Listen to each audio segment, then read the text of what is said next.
Bismillahi Raxmaani Raxiim. Hadda ka hor wiil 13 jir ah ayaa la keenay isbitaal aan ka shaqayn jiray isagoo la sido. Waxaa la socday ayeeyadiis, iyadoo dhakhaatiirtu u sheegtay in wiilkeeda xanuun kusoo booday 2 bilood ka hor curyaan ka dhigay. Dhakhaatiirtii markay baareen waxay ogaadeen inuusan wiilka dhib qabin, waxayna u sheegeen ayeeyadiis inay guriga ku celiso. Wiilka markii guriga lagu celiyay wuxuu bilaabay inuu gogosha ku qaadiyo kuna saxaroodo isagoo dhahaya ma ceshan karo. Dhowr maalmood kadib ayeeyadii oo aad walwalsan ayaa dib ugu soo celisay isbitaalka. Dhakhaatiirta ayaa waxay go'aan ku gaareen inay ayeeyada tusiyaan inuusan wiilkeeda dhib qabin si ay u qanacdo, waxaana go'aan lagu gaaray in wiilka la cabsiiyo si loo eego wuxuu sameynayo. Dhakhtarkii wuxuu u wacay 2 kalkaaliye isagoo wiilku maqlayo, wuxuuna ka codsaday inay u keenaan miinshaartii iyo alaabtii lugaha lagu goyn jiray, maadaama wiilkan uusan soco karin, lugahana ay dhinteen. Kadib markii la keenay qalabkii la isla ogaa, wiilkii intuu sariirta ka booday ayuu isbitaalka ku dhex fakaday. Hala soo qabta ayaa ka dhacday. Ayeeyadii way rumayn weyday wax dhacay, waxayna bilowday inay wiilku dhaarato iyo mid ay ku dhigi doonto markay guriga ku laabtaan.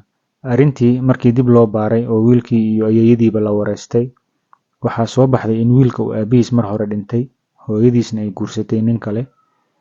Ninkii qabay hooyadiis ayaa go'aan ku gaaray in wiilka guriga laga ceeriyo, sidaas ayaana loogu soo diray ayeeyadiis oo ku nool meel gobol ah. Bal dhageysta u fiiri dhibkan. Wiilkii magaalada ku soo koray ma rabo inuu tuulada ku noolaado. Hadduu magaalada tagana guriga hooyadiis waa ka xaaraan. Mana dhihi karo hooy aan kula joogo ee ninkan guriga ka saar, sababtoo ah wuxuu dareemay in isaga laga doorbiday. Maadaama wiilkan uu xamili kari waayay arrintan, xalna uusan keeni karin ayuu ku fakaray inuu sidan yeelo, isagoo ay ka tahay xanaaq, ku xumeyn iyo aarsasho dadban.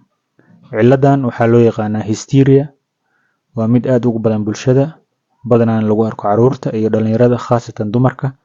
Waa xanuun ka dhasha isku buuqa iyo markii maskaxdu xamili weyso culays soo waajahay.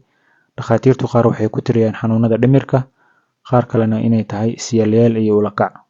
Xaaladdan waxaa sabab u ah 2 arrimood oo kala ah: 1. Cabur iyo kacsanaan maskaxeed oo qofku uu kontrooli waayo, khaasatan hadduu waxa uu rabo ama dhibsanayo aan lala fahmin, isagana uusan sheegi karin. 2. Soo jiidasho dareenka waalidka iyo qoyska, khaasatan hadduu qofku loo diido waxa uu rabo ama masayr uu dareemo. Badanaa xaaladdan qaabab kala duwan ayay ku timaadaa, waxaana ka mid ah 1. Isa suuxin. Badanaa gabdhaha ayaa lagu arkaa, waxayna timaadaa markuu qofku xanaaqo ama dagaal galo ama loo xoog sheegto. Ardayda ay aad ugu badan tahay oo iskuulada ayaa laga keenaa iyagoo suuxsan oo macallimiintii iyo ardaydii ay dabadudayaan. Dhakhaatiirtu way kala garan karaan suuxdinta saxda ah iyo midda isyaalyaalka ah. 2. Is-hilmaansiin. Qofka oo hilmaan isku rido, sida magacyada dadka guriga kula nool, wadadii iskuulka ama suuqa loo aadi jiray oo la inkiro. 3. Is-curyaamin. Qofka oo curyaan iska dhigo, isagoo qayb jirkiisa ka mid ah dhaho dareen ma lahan ama ma dhaqaajin karo. 4. Isqallajin. Waa qofku isku rido jarayn ama qalal. Waa nooc ka mid ah siyaabaha hysteria-da lagu arko, wayna ka duwan tahay qalalkii caadiga ah oo la yaqaanay. 5. Iswaalis. Oohin aan kontroolneyn, dabci aan horey loogu aqoon qofka, dagaal iyo alaab jijibin uu qofka bilaabo. 6. Indhaho la istiro ama dhaga la'aan la iska dhigo, qofka oo jilo wax arkis la'aan ama inuusan waxna maqlaynin. 7. Isku dhejinta naqaska, taasoo qofka uu u neefsanayo sida inay xiiq hayso oo kale. Galgasho. Xabadka oo la garaaco sida inuusan qofku neefsan karin. Astaamahan aan kor ku soo xusay iyo kuwo kaleba waa qaababka ugu badan ay dadkan isbitaalada ku yimaadaan.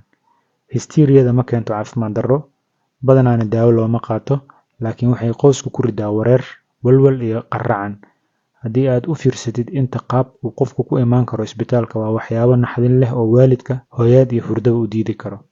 Waxayna badanaa xaaladahan yimaadaan isbitaalka xilli saq dhexe ah, maadaama uu rabo qofka inuu walwal iyo shock ku rido qoyska si hawlihiisu ugu hagaagaan.